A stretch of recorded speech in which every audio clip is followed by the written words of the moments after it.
Before I start, I'd just like to acknowledge the traditional custodians of the land and pay my respects to elders past and present, and welcome all my Aboriginal brothers and sisters here as well, and also my non-Aboriginal brothers and sisters to this workshop today. This quick little workshop. Norman rang me and said, look, can you do this workshop about how we work with Aboriginal communities? And I said, yeah, Norman, no worries. He said, how long? I said, about 8 hours. And then he said, you've got 35 minutes. I said, Norman, you're killing me. So he gave me 2 sessions. So what I want to do is, I can't just tell you how to work with Aboriginal communities, yeah? Each and every one of you is going to be different, and the community is going to work with is different. But what we might be able to do is just give you some little tools maybe you can do when you go out to communities. Like I said, these workshops that we do are normally at least 1 day, but maximum 2 days, where we do a lot of work with Aboriginal, with communities and people that work in Aboriginal communities. So I thought I might do is, I can't, like I said, tell you how to work with Aboriginal communities until you get some building blocks on why they might not want to work with you, or why they might not want to trust you in their communities, and how we build that up. So basically, yes, a bit of a sheep dip for you guys, but if I start talking too long, please someone ask a question. Yeah?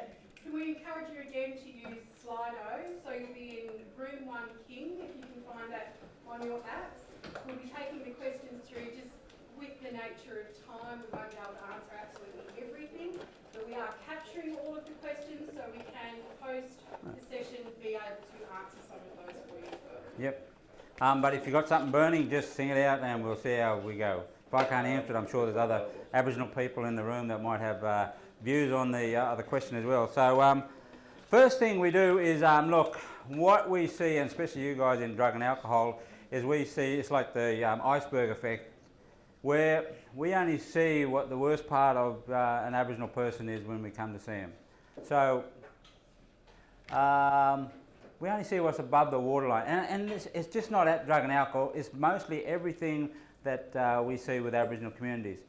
People just see what's above the waterline, whether that's, you know, drug and alcohol, whether that's chronic disease, whether that's the incarceration rates.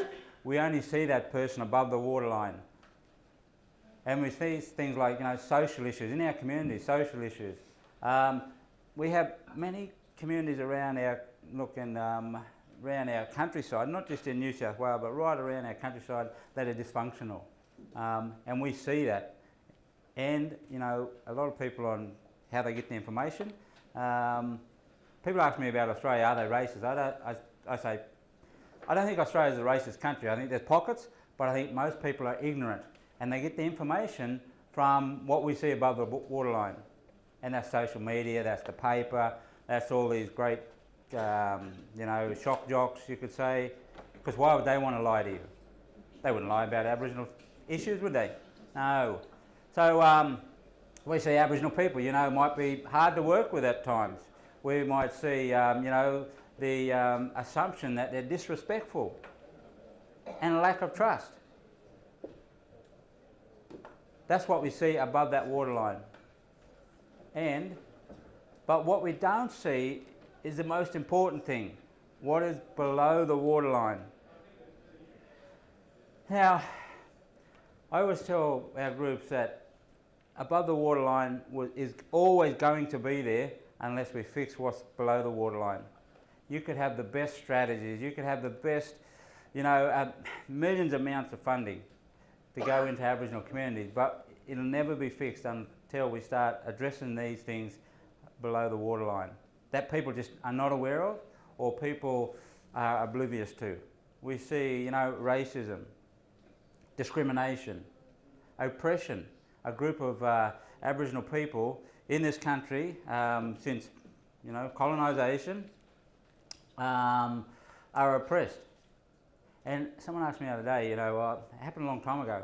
I said, hang on a minute, that's my mother's grandfather. If they live to 80 years of age, that's my mother's grandfather in the sense of European settlement here in Australia, and all these things that have happened to Aboriginal people, these historical events that have happened to Aboriginal people, need to be into context when we work with Aboriginal people. Because I can guarantee you, until Kevin Rudd made the speech to the stolen generation here, issues for Aboriginal people were not highlighted. On a political agenda, you don't see both sides of Parliament coming out making huge statements about Aboriginal people. Yet we rate above the highest of any discipline you want to think about. We rate the highest. 3% of the population rate the highest. It's unheard of. Colonisation and culture, you know, these things are below our waterline. How we address them, especially our culture. Go across the ditch to our friends in New Zealand. Their culture's been taught in their schools. Their culture's been, you know, disseminated across the whole population, not just within their Maori population. We need this happening here in Australia. So the first part of this little workshop is about how we, you know, I highlight some of the facts on why maybe they don't want to work with services. Maybe why it's going to take a long time for services to get into Aboriginal communities. Because I tell people, when you first go to see Aboriginal communities or you go to see an Aboriginal person, their roller doors are shut, slammed on their toes. And that's their defence mechanism. Not that they're not respecting you, but why would they want to trust you? Because each and every one of us, Aboriginal people included, go to our Aboriginal communities because we want something. You know, we don't go out there normally to take a birthday cake out unless it's your auntie or your uncle. But we don't go out there to sit down and have a cup of tea. We go out there because we want to extract data. And you've seen those 3 presentations this morning. Where did the data come from? You think they paid every one of those Aboriginal persons for those data? No.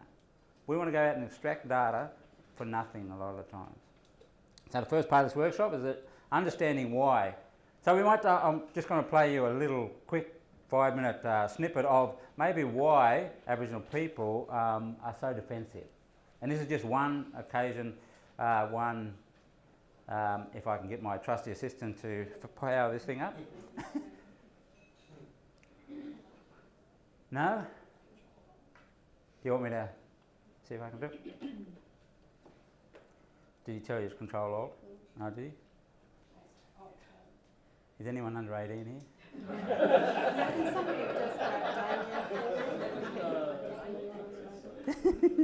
Let me just let me have a look here. So we might. What happened here? End this show. We might just put this there. Yeah, just put this down here. I'll do it the old way. Here he comes. Here comes the man. Damien, help! We followed your instructions. Yep.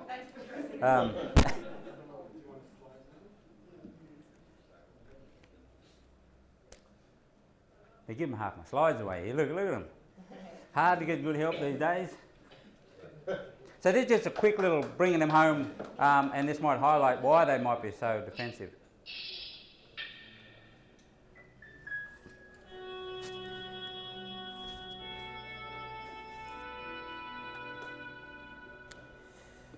We wish to dedicate this video to those of the stolen generations who had the courage to come forward and tell the inquiry their stories. We also want to dedicate it to the mums who could come before us and speak of their loss.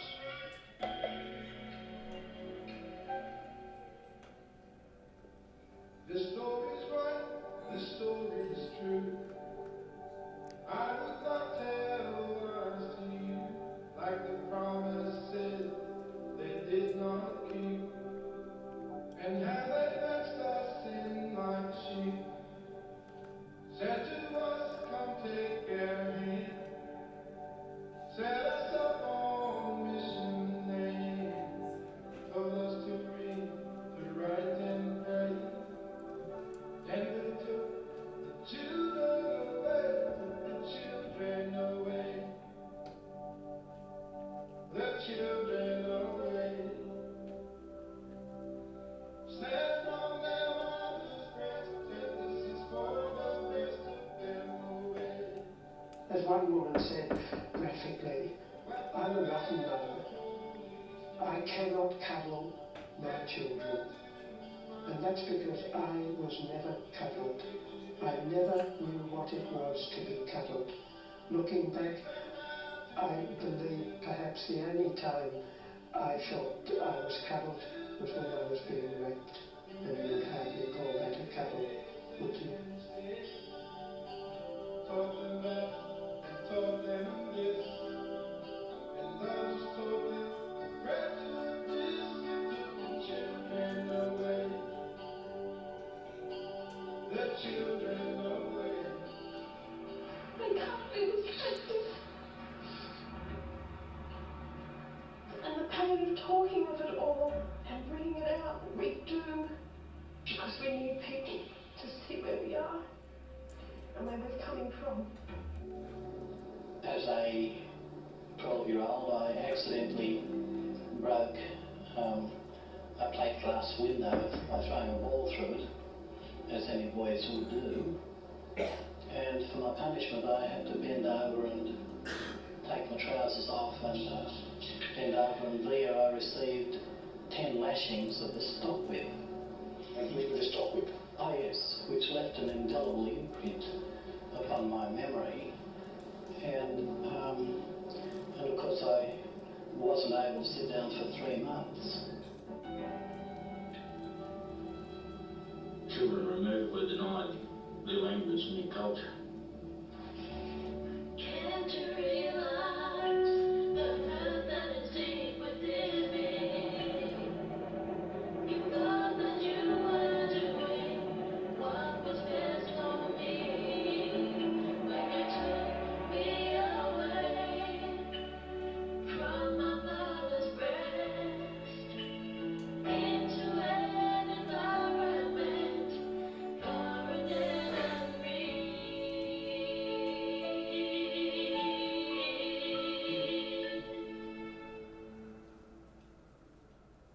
This is not about ancient history.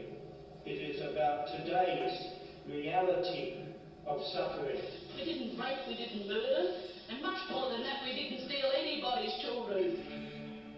All of those things were designed to take the Aboriginality out of Aboriginal kids, because there was a belief that particularly Darwinist type beliefs that the only way that these children would survive was for them to be civilised, and that meant destroying the culture that they came from, trying to turn them into different shades of white, which never worked, of course, and has resulted in enormous grief and trauma to Aboriginal society, and that's ongoing as we see today. Much of its foundation is in these past laws and policies and practices that took children away and attempted the destruction of their culture. Aboriginal people were the only people in this country ever to be automatically wards of state at birth because of law, because their Aboriginality was perceived as a problem, and that had to be expunged. We estimate that it was at least 1 in 10 children, but anything up to 1 in 3 children were actually removed. But the more telling point is that experienced people have assured us that there is probably not one Aboriginal community, not one Aboriginal family or community in Australia today that has not been scarred by the separation policy. Mother very soon realized that she was indeed amongst friends, people who really cared for her and for her baby. The Aborigine had become a vanishing race, except on the mission station. I didn't even know about the whole policy of assimilation until 1990. It was like a massive wave of information hit me, and not only did I find out about myself, but I also found out about the history of Aboriginal people, which was a terrible shock, because I had never known that people took children away. I never knew about the history of Black Australia, and most of all, I found out that was me. And so there would be people who would say to me, if she'd been raised in Kenya, she'd be just like them, with all that despair and hopelessness. And look at her now, she's well educated, she's bright and articulate, and has all those things that white society offered me. Yes, I do have all those things, and that is okay. There's no way that that was ever a trade-off. For not having known my mother, I have no memory of her, of not having my own identity, of not knowing for 32 years of my life that I had biological brothers and sisters. There is no way that that could ever be a trade-off. 75 years ago, I was taken away from my traditional land too. It's my mother and my brothers. She was really chained. I had my chains wore chains, and my brother had a chain too. You were chained up? Yeah, we were chained up to my mother's wrist. So whenever we have a break, they used to take us to the trunk of tree and tie us there so the troopers can watch and so the white police can watch. They didn't trust us, we might run away. Yeah. At Cooktown, we were locked up. We were waiting for the mission boat to come. I had the policeman say to my mom, "You are not going with your children." Anyway, my mom disappeared, and at the last I saw her. And anyway, I had at last. I lost my mom, I lost my dad, and the last I had that she died in Palm Island. Yeah. And there are people all over the Northern Territory, mothers, who still grieve, who still worry about where their kid is because they took him to school, but they never brought him back. Now we're reaching out for a new relationship between black and white through reconciliation. But how can we have it? How can we do it? We have to understand true history. We have to understand what life was like on mission and what life was like in institution. It was really horrible. It was genocide. I didn't know it at the beginning, but I since have no doubt that it was genocide. One of the definitions of genocide is the 5th clause in the definition in the Genocide Convention, and it says the removal of children from their communities with a view to extinguishing their culture. How are we ever be able to heal ourselves? And the healing will come from us, not from others. How will that ever be possible without somebody saying, "We're sorry, we understand the effects were not what we intended. We understand that this has almost destroyed a culture, and a beautiful culture." Unless that happens, then we bear our pain, and it always will continue. The government looks very highly on maintaining the memories of the past in other areas.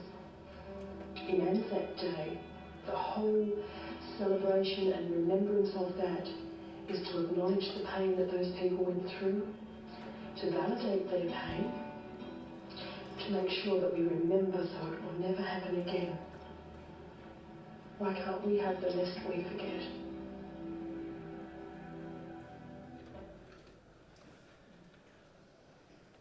Okay, I played that one because that's just one highlight in, historical events that have affected Aboriginal people. So why would those people on that, any one of those or descendants want to come out and work with services or trust services when they go into their communities? And we as service providers want to go out and, we want to do the best thing for our communities, but a lot of times we want it yesterday or we want it next week or, we're bound by time limits. But when we go to Aboriginal communities, I wanted to set this up to say, here are some of the building blocks behind why they might not want to work with you. Any questions on that? It's a devastating little clip, isn't it, that we see. And I often ask groups, how can one human being do that to another? Annie this morning, where's Annie? I seen her walking. Yeah. You were saying you were born in an era when you were, something about alcohol? This morning there was something, on your presentation? Oh, the 6 o'clock swell? Yeah. Yeah. So you were born in that? Yeah. I was born before 1967, and I was born in an era when I wasn't even recognised by my own country as a human being. I was classed as subhuman. So why would I want to trust services coming into my community? Why would my sisters, why would my mum and her aunties want to trust people coming into their communities when the community that we worked in doesn't even recognise? And we talk about communities as one big, whole community, black, white, but why would Aboriginal people want to trust them? Especially after being in the war and then being allowed to be, going to clubs and whatever, totally madness, and then you're part of the fauna and flora. Go to war, commit your life, come back, you're not allowed to have a beer, not allowed to, no pensions, no houses. Only in the last 20 years or so they've been recognised in Canberra on the wall of remembrance. Yeah. So why would they want to trust us? Makes you think, doesn't it? When you go out to communities and there is that silence, or you set something up and there's, instead of 50 people sitting in a room, there's 5. And then you get frustrated, oh, they're not committed, oh, they're not interested in what we want to do. And why would they want to be? 2 things we don't say, and there's another, is what do you want and how we're going to do it in Aboriginal communities. We always say, this is what you're getting and this is how we're going to do it. And if we keep doing that, we're always going to have what's under the waterline. That won't be fixed. Until we start addressing those things about education in Australia here for Aboriginal people. To have that true understanding of what Aboriginal Australia is about.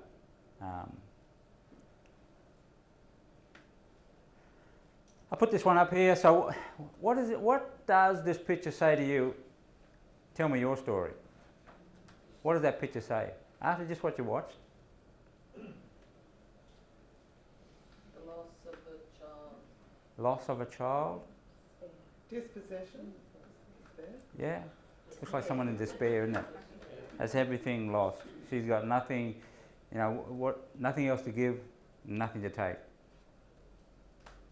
So when you think about when you go into Aboriginal communities, some of the despair, the DVD we just seen, some of the despair about Aboriginal people born before 1967, me. This Australia, what we call Australia now, is didn't even recognise me as something that could walk down the street next to anyone else. I always tell people when they go to remote communities or any community, put in your Google Maps, your little Google Maps on your phone, Boundary Street. Why do you think there's a Boundary Street? That's where Aboriginal people were only permitted to go. So when you're setting up some of your, consultations or process about meetings, you've got to understand all this sort of stuff. Aboriginal people might want to go to the local RSL because that might be on a point where there was a massacre, or it's about educating yourself before you go out to these communities. It's about educating yourself on why might they not want to work with you. And look, it's not all doom and gloom. You made a good point there, educating ourselves about prior to going into these communities. Where is this information? Yeah. It's not recorded. Good point. Aboriginal history, Aboriginal, everything Aboriginal is passed on. It's not a written, history. But if you have workers within your organisations, and just don't look in front of you. All towns and most, towns have these things called Aboriginal interagencies. Get to know outside so you can have a reference point to say, look, I'm going out this community, is there anything I should know? And they might say, look, there's some sorry business happening. Yeah, yep. I think sometimes we just look what's in front of us. We need, especially in Aboriginal issues, we need to start thinking laterally on how we do lots of things. Or we're going to still have this problem. Drug and alcohol issues, especially in Aboriginal communities, they rate the highest. Tom Calma, great, social justice minister, said, a country so rich as Australia, we have lots of resources here, we have lots of really smart people. Australian of the Year last 2017, wasn't it? Or 2018. What's she developing this, something we can't even see yet. So we have really smart people here, yet we can't solve a 3% problem. Why is that? Is it all about Aboriginal people, or is it all about someone else doing it for Aboriginal people? I asked a lot of questions. Not that you got any, don't have to have answers. So, if we think about what we work in a really, a square box. Lots of policy driven, sometimes driven by acts, mundane. Here's the challenge for you guys. When you go back to work or you do anything, and this is Aboriginal people, how do we get that round peg into that square hole, which is our system? Is that the answer?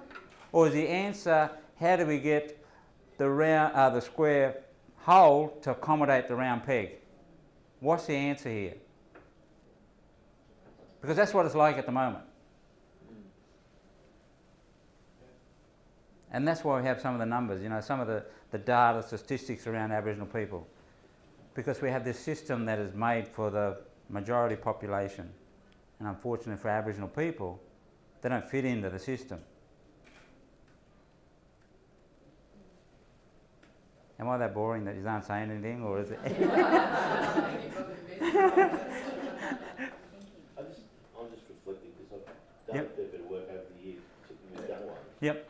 And I did a lot about how you make the square fit into the circle, but it's really about how do you make the community not understand everything has to be based on white law. Yeah. And I think it's a lot similar to working way back within the JJ system with young ones that are in trouble. That whole point you made about trust is such a big thing. Yep. And even to have trust on the streets, if you have to deal with authority and authorities dump shit on you the whole time, what I've found with young people is you've got to try twice as hard to get the trust. So it's not even about how do we build trust and go and study how you build trust. Yeah. It's the whole thing of like from heart and from proof. Yeah. And I think part of it is that we're trying to make things fit into other systems, but it's not even trying to understand what the system was and making everything work and respect that system and maybe build from that. Yeah, yeah. Yeah, I think you're right, especially around kids. And, trust is a great thing, but it has to be genuine trust. It has to be genuine conversation. It has to be genuine input into these, and whatever, that could be not just kids, that could be, communities. It has to be genuine. And you're right, I think, this big tsunami in 1788 came along and there was this massive change for Aboriginal people. The issue is the change is okay and change is really good and we live in this beautiful country, but there was no instruction manual for Aboriginal people to say these are all the changes that are coming. And that's why we see some of the, statistics now around, incarceration rates, like, in the Territory, they're building jails just to house Aboriginal people. Deaths in custody, many recommendations out there about Aboriginal people, the numbers in Aboriginal people and people dying in custody. So one of the recommendations was, Aboriginal people need to have access to family. So what are they doing? And you can even look at it now. What are they doing about this? So they're building prisons close to Aboriginal communities. Kempsey, Wellington, Grafton's just about to get the biggest prison in the Southern Hemisphere. 2,000 beds. On the Central Coast, there's 4% Indigenous people, but 37% of those children are, Yeah. And I work for community service as well, doing this sort of stuff, and they talk about 100,000 children being removed. 2018 today, we remove more children now than we ever did. So have we learned anything? Yeah. But these are some of the building blocks behind that roller door that slammed shut. Yeah. So why would they want to trust us? And why do we have to fit someone into a system? And look, I always tell people, it's not the big policy makers that make change.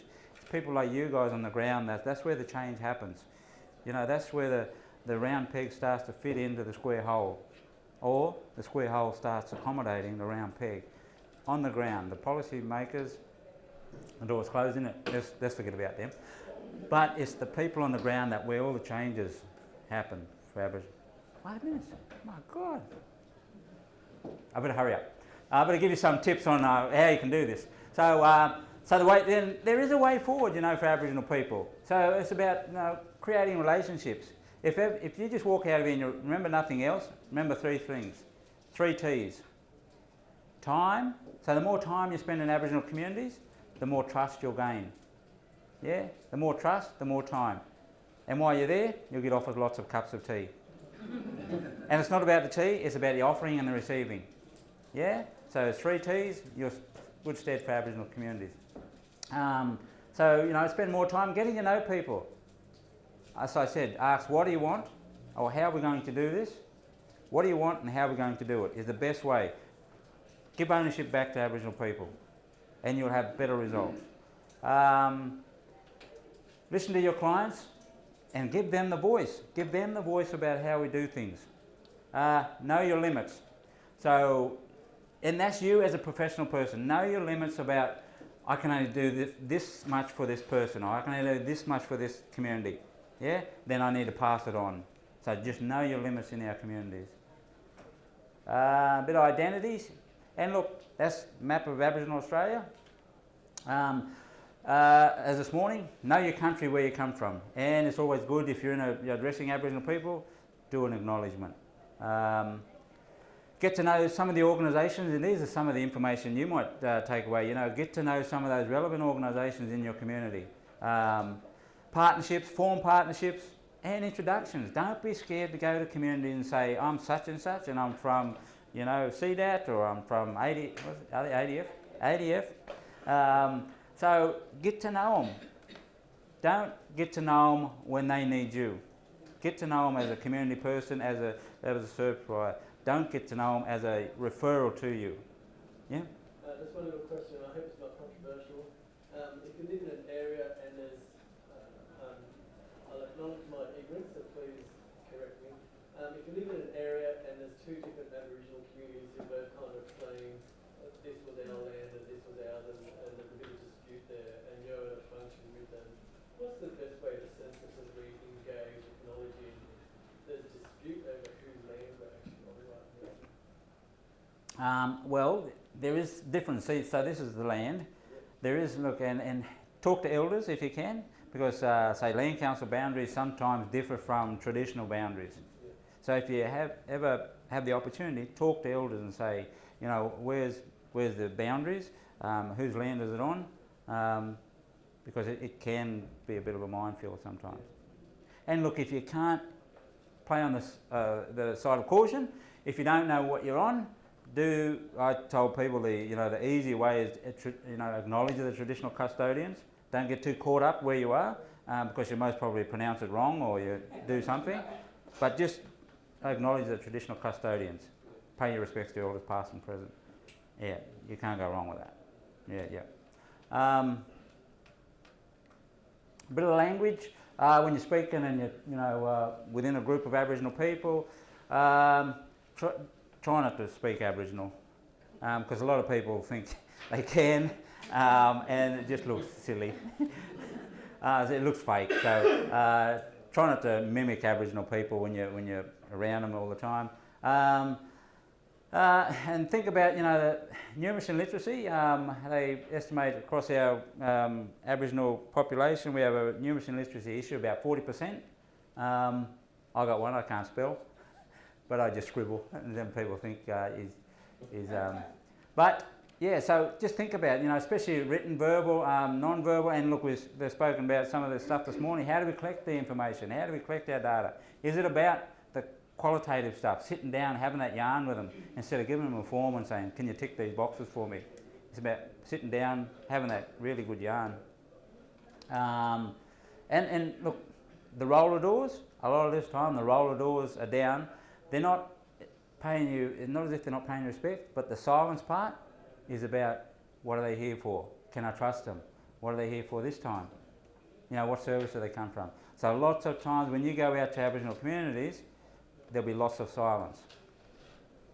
Until the 3 T's, spending time, building up trust. Wait for responses and timing when speaking. And awareness of different meaning and words. So different meanings in different communities, so just be aware, and that your best asset is going to be Aboriginal people and those connections that you make with your Aboriginal community.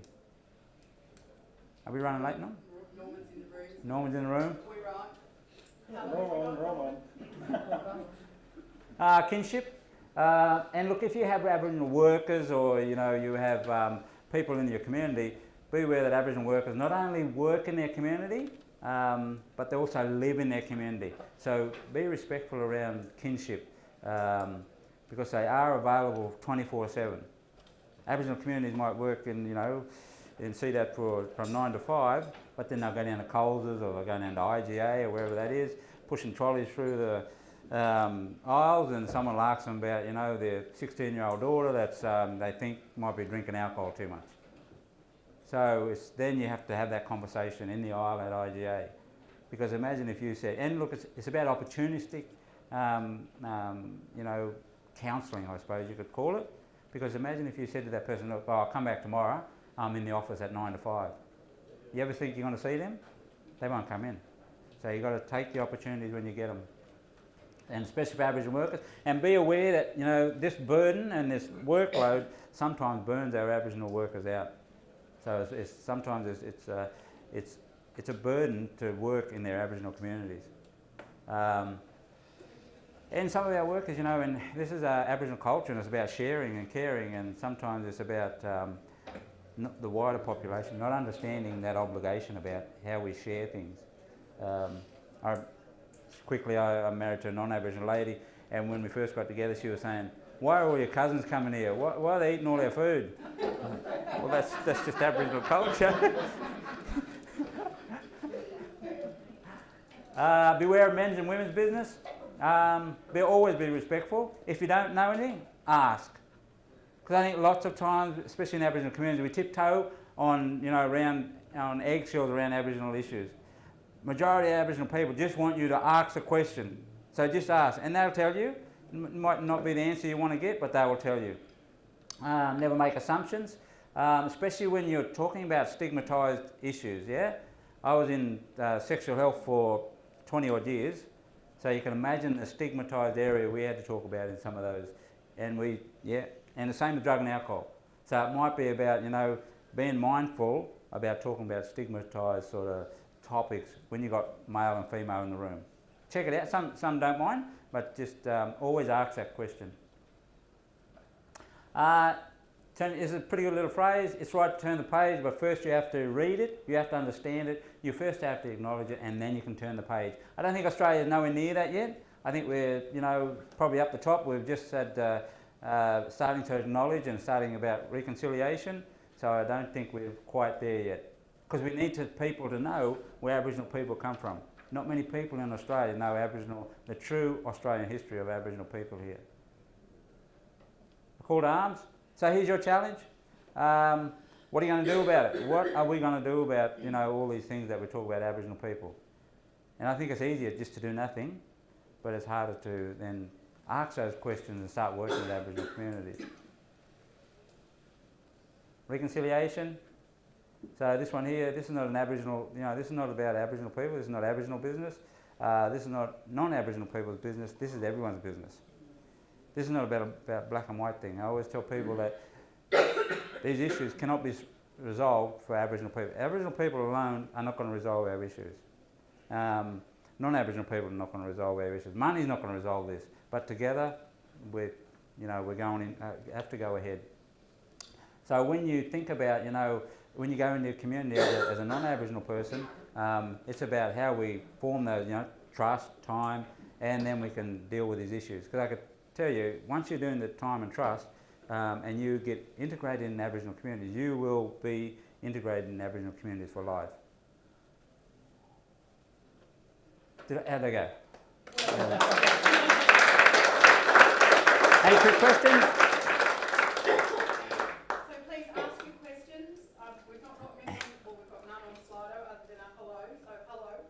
But please ask the questions. This is your opportunity. Yep. I heard the word of intergenerational trauma, which is more and more coming out that it's actually not really happening. From one generation they were stolen, and now the grandchildren still having this kind of Yeah. non-trust, pain, whatever, really, substantially in themselves and their persona. Yeah. And I think the Howard intervention there in Northern Territory a few years back must have been bringing that up so much for Yeah. the whole Indigenous Yeah. culture. Pretty scary stuff. I think there's going to be a big thing we have coming. Yeah. And we're not looking at it in the right way. I think our politicians are only in for the short term, and they're not really looking at facing the news. Yeah. Like from Germany, where we were, when I went to school, I'm 56 born, we were not educated about the Nazi camps, the killing of the Yeah. Jews and everything that was coming up in the '68 revolution, where then people were saying, you're not telling the truth here, this is all wishy-washy, brainwashing us and everything. So it needs somewhere coming from the people, from the grassroots, I reckon, and we're doing the right thing here. Thank you for your... Needs to be in our schools. Needs to be those little fellas that are coming through now. They need to be taught about, the history of Australia. And you're right. Everyone says, "Oh, it happened 200 years ago. Get over it." Australia's history here is not that long. It's a recent history for and transgeneration trauma. It's there. We talk about it all the time. Yeah. Let's see, I get this question. How do you think, so for an Aboriginal health worker working in youth AOD in their own community, how do we best support them? Is it training, or is it peer support, or is there something else? How do we best support those people so they don't get burnt out? Yeah. So all those things you just said, training, power, education is power. You give someone education, you give them power to make informed decisions. It's also about the support, but also about understanding the workload that these Aboriginal people have. And I know just in maybe some of the policies might be, say you have 4 occasions to go to a funeral per year. Say whatever they call family and community leave or something. Aboriginal people, they could go to 4 funerals in a month. And it's their obligation to go to these. Yet our system says you only have 4 in 12 months. So it's about understanding that sort of stuff, the obligation not as an Aboriginal worker but an Aboriginal person to this community. Yeah. And what about training ideas? Well, I think the training, not for them. For Aboriginal people Yeah. living inside their own community. Yep. Like self-care kind of thing? Yeah, self-care, what's that called, that trauma. Yeah, when they see things, poverty all the time, this sort of trauma happens. But the biggest thing is getting the service educated on these things that we're talking about. We should have a room here of 50 non-Aboriginal people that want trained for, and it's not just about ticking the boxes. Yes, I've done my cultural awareness training. It's about ongoing stuff. What about asking them what it is that they actually need? And then we inbuild that into the organisations or our policies that we have. Yeah. I think the answers sit before us. Yep. We just need to have the ability to be able to facilitate those conversations and advocate for it on different levels. Yeah. Yeah, exactly. It's like I said to my wife this morning, she was talking about some sort of training, and I said, you know what, if the pilot was sick today and he couldn't play the plane, and they asked me to fly it, I've never been trained, I can't fly a plane. So a lot of people are going to get killed here. But it's like you guys, you got no training to go out in the Aboriginal community. So how do you go out in the Aboriginal communities? You're going to offend a lot of people. It's the same sort of scenario, isn't it? Thank God the pilot's okay. Yeah. I think people have got to learn to not come in as, excuse the French, but come in as great white hopes. Yeah. That they're going to solve all the problems and don't duplicate. Yep. I come from Barrabool, which is about 2,000 people in it, about 300 Aboriginal, and we've got 6 domestic violence organisations in our one town. Yeah. Now we've got about 3 or 4 different organisations dealing with drug and alcohol. Yeah. Not all of us are alcoholics and have drug problems. Yeah. And so it's good to talk to both sides. Like you've got your fractions in the town, and one's going to be louder than the other. Yeah, of course. And so you've got to make sure you talk to everybody. Yeah. Yeah. I got out of health in 2014 because I was just that sick of belting my head up against the wall because they just weren't listening. We were saying this is how we could, eradicate syphilis. One of the strategies is to eradicate syphilis in Aboriginal communities. I said, this is how you do it. And they said, nah. So they just keep making these same mistakes. They won't listen to the people on the ground that are telling them. So, yeah. You know, and it's not about giving up on what we're doing. It's about, okay, I need to do something differently. So, you know, professionally we do this now, and about teaching services on how they go into Aboriginal communities and appropriately ask those questions. And also partnering with what's already there, Yep. stretching the dollar further. Yep. Capacity building. Yeah, for sure. Yep, so Annie's probably waiting to get on here. No, it's all right. There's Oh, another yep. question there. Yeah. I was going to ask, I suppose I'm more at another end of the scale where I know a lot of Aboriginal people, but people assume Aboriginal people have an opinion on this, or young people have an opinion on this, but there is such a difference of opinion. How do you, from your experiences, how do you pull it all together when you've got one Aboriginal person that's telling you one story, and this is the way we go about it, then you talk to someone else about their business, and they're totally different to the other person, and how do you manoeuvre that so you're not going to be disrespectful to someone along the way? Look, what I can say is if you go into Aboriginal community, then there's the go-to people normally the knowledge holders, but make sure you consult widely. Because a lot of our, like I said, you know, some of our communities are quite dysfunctional. You know, the bottom end of the mission mightn't talk to the top end of the mission. That dominant family mightn't talk to the other dominant family. So it's about how do we get a whole big collection of information right across this whole community. Because I think what we normally do is just, you know, go to one sort of person and get the information. And like you said, that's probably not what everyone else is thinking. But it's about how we do wider consultation. If I can ever say anything, like, never be time limited when you go to Aboriginal communities. Never be time limited. Make sure you take the time, build the trust, and you'll get the information you want. So, ladies and gentlemen, thank you very much for listening for me for a while.